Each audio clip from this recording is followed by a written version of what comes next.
सामने कर दी हो। अंधेरे स्थान में झांकते हुए उसने दो चीजें देखी। एक छोटा काला सूटकेस था। पुरानी घड़ी में आधी रात हो चुकी थी। एक ठंडी हवा छोटे सोए हुए स्टेशन के प्लेटफॉर्म 3 पर चल रही थी। आर्यन एक लकड़ी की बेंच पर अकेला बैठा था। आखिरी ट्रेन घंटों पहले जा चुकी थी। अपने पीछे एक गहरी खामोशी छोड़ गई थी। सिर्फ शहर की दूर की हल्की आवाज और कभी कभार चूहे की सरसराहट ही शांति भंग कर रही थी। उसा सुबह की पहली ट्रेन का इंतजार कर रहा था। उसके आगे एक लंबी और अकेली रात थी। प्लेटफॉर्म की पीली लाइट से लंबी नाचती हुई परछाइयां बन रही थीं जो उसकी आंखों को धोखा दे रही थीं। उसे थोड़ी बेचैनी महसूस हुई, ऐसी बेचैनी जो तभी होती है जब आप किसी ऐसी जगह पर बिल्कुल अकेले हों जहां लोगों का शोर होना चाहिए। वो कांप गया, अपनी पतली जैकेट को कंधों पर और कस लिया। उसे इतनी देर यहां नहीं होना चाहिए था। उसने अपनी कनेक्टिंग ट्रेन मिस कर दी थी। एक छोटी सी गलती जिसने उसे सुबह तक इस भूले हुए रेलवे कोने में फंसा दिया था। टाइम पास करने के लिए उसने प्लेटफॉर्म की लंबाई में घूमने का फैसला किया। उसके कदमों की आवाज जोर से गूंज रही थी जिससे उसे और अकेलापन महसूस हुआ। उसने एक गीले पत्थर को ठोकर मारी। उसे नीचे पटरियों के अंधेरे में सरकते हुए देखा। हवा में गीले कंक्रीट और डीजल के धुएं की गंध थी। एक जानी पहचानी गंध जो अब रात की खामोशी में अजीब तरह से डरावनी लग रही थी। उसे भीड़ के आरामदायक शोर की बहुत जरूरत थी लेकिन कोई नहीं था। जैसे ही वो प्लेटफॉर्म के आखिरी छोर पर पहुंचा, सुनसान टिकट काउंटर के पास उसकी नजर किसी चीज पर पड़ी। एक गंदी भूली हुई बेंच के पैर के नीचे कागज का एक छोटा सा टुकड़ा दबा हुआ था। वो करीने से मुड़ा हुआ था, मानो बड़े से बड़ी सावधानी से वहां रखा गया हो, किसी के मिलने का इंतजार कर रहा हो। जिज्ञासा जो उसकी युवा जिंदगी में हमेशा साथ रही थी उसे खींच रही थी। वो सिर्फ एक पल के लिए हिचका, फिर उसे उठाने के लिए झुक गया।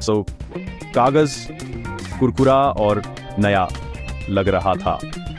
उसके चारों ओर की गंदगी और उपेक्षा से बिल्कुल अलग। उसे आश्चर्य हुआ कि इसे यहाँ कौन छोड़ गया होगा और क्यों। ये इस सुनसान जगह पर बेमेल लग रहा था। नोट खोलते हुए उसने जल्दबाजी में तिरछी लिखावट में लिखी कुछ लाइनें देखी। स्याही गहरी नीली थी और शब्द सरल और सीधे थे।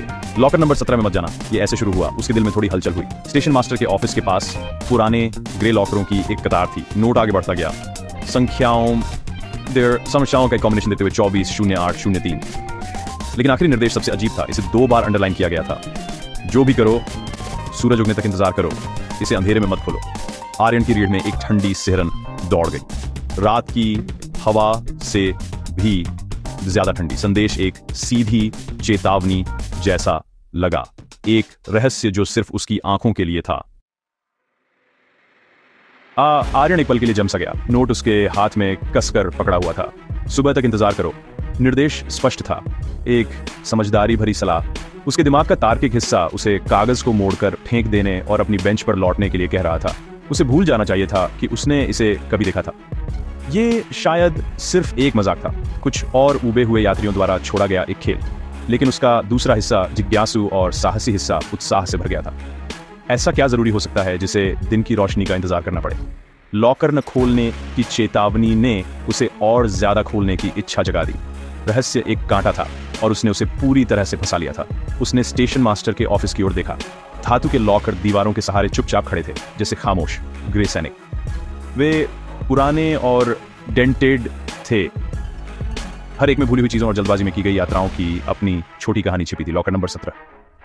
ये संख्या उसे प्लेटफॉर्म के उस पार से बुलाती हुई लग रही थी। उसे हर गुजरते सेकंड के साथ अपना संकल्प टूटता हुआ महसूस हो रहा था। सुबह होने तक के लंबे घंटे उसे एक अनंत काल जैसे लग रहे थे। वह जानता था कि वह आराम नहीं कर पाएगा। अंदर क्या है, यह सवाल उसे परेशान करता रहेगा, नींद को दूर रखेगा। रात संभावनाओं से भरी हुई लग रही थी और वह बिल्कुल उसके केंद्र में था। उसके पैर उसके दिमाग के पूरी तरह सहमत होने से पहले ही चलने लगे। वह धीरे धीरे लगभग चुपके से चला, मानो लॉकरों के किसी अनदेखे संरक्षक को जगाने से डर रहा हो। स्टेशन की खामोशी अब एक भारी चादर थी जो उसकी अपनी सांसों की आवाज को बढ़ा रही थी। वह लॉकरों के ढेर तक पहुंचा और नंबर 17 ढूंढा।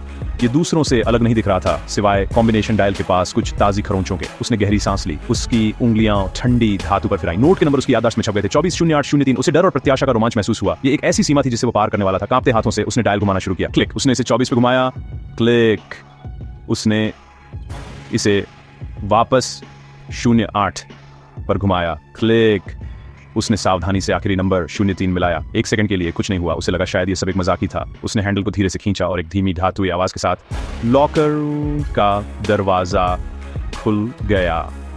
शांत स्टेशन में आवाज बहरा कर देने वाली थी। ऐसा लगा जैसे उसने अपने गुप्त कार्य की घोषणा पूरी दुनिया के सामने कर दी हो। अंधेरे स्थान में झांकते हुए उसने 2 चीजें देखी। एक एक छोटा काला सूटकेस था। दूसरी एक और मुड़ी हुई चिट्ठी थी जो ठीक उसके ऊपर रखी थी।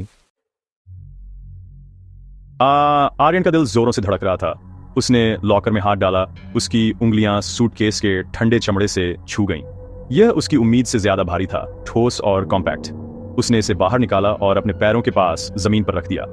यह 2 चांदी की कुंडी से बंद था जिसमें कोई चाबी का छेद दिखाई नहीं दे रहा था। इससे पहले कि वह इसे और जांच पाता, उसका ध्यान दूसरी चिट्ठी पर गया। यह अलग महसूस हुई। यह निर्देशों का एक सेट नहीं था बल्कि एक ही डरावना वाक्य था। उसने इसे उठाया और खोला। उसके हाथ इतने कांप रहे थे कि कागज धीरे से खड़खड़ाया। संदेश वहीं तिरछे हाथ से लिखा था जैसा पहला था। तुम्हें चेतावनी दी गई थी, नोट में लिखा था। अब जो होता है वह तुम्हारी जिम्मेदारी है। शब्द उसे एक शारीरिक प्रहार की तरह लगे। जो चुलबुली जिज्ञासा उसे कुछ पल पहले महसूस हुई थी वह गायब हो गई। उसकी जगह एक ठंडी बढ़ती हुई दहशत ने ले ली। यह अब कोई खेल नहीं था। चेतावनी असली थी। वह अब जिम्मेदार था। किस लिए उसे नहीं पता था, लेकिन उस जिम्मेदारी का बोझ बहुत ज्यादा महसूस हुआ। उसने सूटकेस को देखा जो अब भयावह लग रहा था। वह किस मुसीबत में फंस गया था। उसे सुनना चाहिए था। उसे सूरज का इंतजार करना चाहिए था, उस सुरक्षा और स्पष्टता का जो दिन की रोशनी लाती है। स्टेशन का अंधेरा अचानक गहरा, ज्यादा खतरनाक महसूस हुआ। उसने खाली प्लेटफॉर्म पर घबराकर चारों ओर देखा। वह अभी भी अकेला था, फिर भी उसे देखे जाने का एक अलग चुभने वाला एहसास हुआ। हर परछाई में एक आकृति छिपी हुई लग रही थी। हवा के हर झोंके में फुसफुसाहट सुनाई दे रही थी। उसकी कल्पना बेकाबू हो गई। सूटकेस किसने छोड़ा था और चिट्ठियां किसने छोड़ी थीं? क्या वे एक ही व्यक्ति थे? उसे सूटकेस वापस रखने, लॉकर बंद करने और यह सब कभी हुआ ही नहीं, ऐसा ढोंग करने की तीव्र इच्छा हुई। लेकिन वह जानता था कि अब बहुत देर हो चुकी थी। दूसरी चिट्ठी ने यह स्पष्ट कर दिया था। उसने दरवाजा खोल दिया था और अब उसे दूसरी तरफ जो था उसका सामना करना था। डर ने उसके दिमाग को तेज कर दिया। उसे यहां से दूर जाना था। उसने सूटकेस का हैंडल पकड़ा। ठंडे चमड़े से उसकी बाह में सिहरन दौड़ गई। उसकी योजना सरल थी। सूटकेस ले लो और पहली ट्रेन आने तक कहीं छिप जाओ। वह सुबह की भीड़ में घुल मिल जाएगा और गायब हो जाएगा। वह सूटकेस को इस जगह से बहुत दूर ले जाएगा और बाद में पता लगाएगा कि इसका क्या करना है। एक अधूरी, घबराई हुई योजना थी, लेकिन यह एकमात्र चीज थी जिसके बारे में वह सोच सकता था। उसने खाली लॉकर पर आखिरी बार देखा। अपनी मूर्खतापूर्ण गलती का एक खामोश गवाह फिर स्टेशन की परछाइयों में तेजी से भागने के लिए मुड़ गया। जैसे ही आर्यन भागने के लिए मुड़ा, एक तेज आवाज ने खामोशी को चीर दिया। वहीं रुक जाओ। आवाज से वह चौंक गया और वह घूम गया। उसका दिल उछलकर गले में आ गया। प्लेटफॉर्म के दूर वाले छोर से एक आदमी उसकी ओर आ रहा था। वह लंबा था और एक पुलिस अधिकारी की कड़क गहरी वर्दी पहने हुए था। आर्यन पर राहत की एक लहर दौड़ गई, इतनी जोरदार कि उसके घुटने लगभग झुक गए। पुलिस, वह बच गया था। वह बता सकता था कि क्या हुआ था, सूटकेस सौंप सकता था और यह सारा दुःस्वप्न खत्म हो जाता। अधिकारी आत्मविश्वास से चल रहा था। उसके भारी जूते कंक्रीट पर गूंज रहे थे। वह एक प्रतिबंधित क्षेत्र है बेटे, अधिकारी ने कहा। उसकी आवाज शांत लेकिन दृढ़ थी। वह आर्यन से कुछ कदम दूर रुका। उसका चेहरा प्लेटफॉर्म की कमजोर रोशनी से बनी परछाइयों में ज्यादातर छिपा हुआ था, लेकिन आर्यन उसकी छाती पर एक चमकीले बैज की चमक देख सकता था। और वह सूटकेस, अधिकारी ने जारी रखा, आर्यन के हाथ में काले सूटकेस की ओर इशारा करते हुए। वह तुम्हारा नहीं है, मुझे उसे लेना होगा।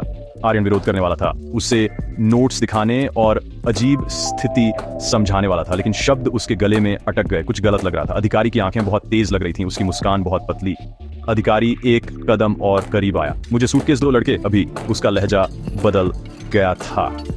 शांति गायब हो गई थी। उसकी जगह आदेश की एक तेज धार आ गई थी। और फिर आर्यन ने उसे देखा। अधिकारी का हाथ उसकी बेल्ट पर नहीं था। वो एक छोटी काली पिस्तौल पकड़े हुए था जो सीधे आर्यन की छाती पर तनी हुई थी। घबराहट, ठंडी और पूर्ण उसे जकड़ लिया।